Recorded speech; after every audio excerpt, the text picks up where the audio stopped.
عراق کی لڑائی کے وقت حضرت عمر رضی اللہ عنہ کا ارادہ خود لڑائی میں شرکت فرمانے کا تھا۔ عوام اور خواص دونوں قسم کے مجموعوں سے کئی روز تک اس میں مشورہ ہوتا رہا کہ حضرت عمر رضی اللہ عنہ کا خود شریک ہونا زیادہ مناسب ہے یا مدینہ رہ کر لشکروں کے روانہ کرتے رہنے کا انتظام زیادہ مناسب ہے۔ عوام کی رائے تھی کہ خود شرکت مناسب ہے اور خواص کی رائے تھی کہ دوسری صورت زیادہ بہتر ہے۔ مشوروں کی گفتگو میں حضرت سعد بن ابی وقاص رضی اللہ عنہ کا بھی تذکرہ آ گیا۔ ان کو سب نے پسند کر لیا کہ اگر ان کو بھیج دیا جائے تو بہت مناسب ہے، پھر حضرت عمر رضی اللہ عنہ کے جانے کی ضرورت نہیں۔ حضرت سعد رضی اللہ عنہ بڑے بہادر اور عرب کے شیروں میں شمار ہوتے تھے۔ غرض یہ تجویز ہو گئی اور ان کو بھیج دیا گیا۔ جب قادسیہ پر حملے کے لیے پہنچے تو شاہ کیری نے ان کے مقابلے کے لیے رستم کو، جو مشہور پلوان تھا، تجویز کیا۔ رستم نے ہر چند کوشش کی اور بادشاہ سے بار بار اس کی تجویز کی، مجھے اپنے پاس رہنے دے۔ خوف کا غلبہ تھا، مگر اظہار اس کا کرتا تھا کہ میں یہاں سے لشکروں کے بھیجنے میں اور صلاح مشورے میں مدد کروں گا، مگر بادشاہ نے، جس کا نام یزید جزید تھا، قبول نہ کیا اور اس کو مجبوراً جنگ میں شریک ہونا پڑا۔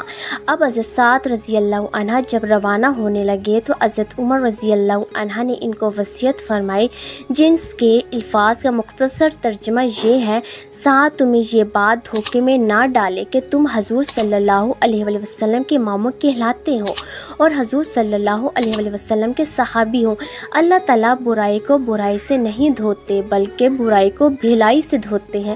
اللہ تعالیٰ کے اور بندوں کے درمیان کوئی رشتہ نہیں ہے، اس کے یہاں صرف اس کی بندگی قبول ہے۔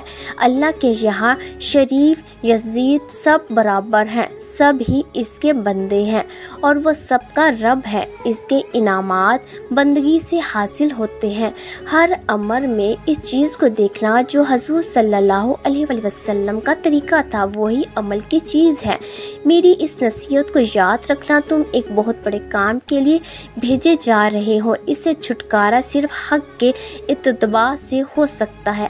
اپنے آپ کو اور اپنے ساتھیوں کو خوبی کا عادی بنانا، اللہ کے خوف کو اختیار کرنا اور اللہ کا خوف دو باتوں میں جمع ہوتا ہے: اس کی اطاعت میں اور گناہ سے پرہیز کرنے میں، اور اللہ کی اطاعت جس کو بھی نصیب ہوئی دنیا سے بغض اور آخرت کی محبت سے نصیب ہوتی ہے۔ اس کے بعد حضرت سعد رضی اللہ عنہ نہایت بشاشت سے لشکر لے کر روانہ ہوئے، جس کا انداز ایک خط سے ہوتا ہے جو انہوں نے رستم کو لکھا ہے، جس میں وہ لکھتے ہیں: بے شک میرے ساتھ ایسی جماعت ہے جو موت کو ایسا ہی محبوب رکھتی ہے جیسا کہ تم لوگ شراب پینے کو محبوب رکھتے ہو۔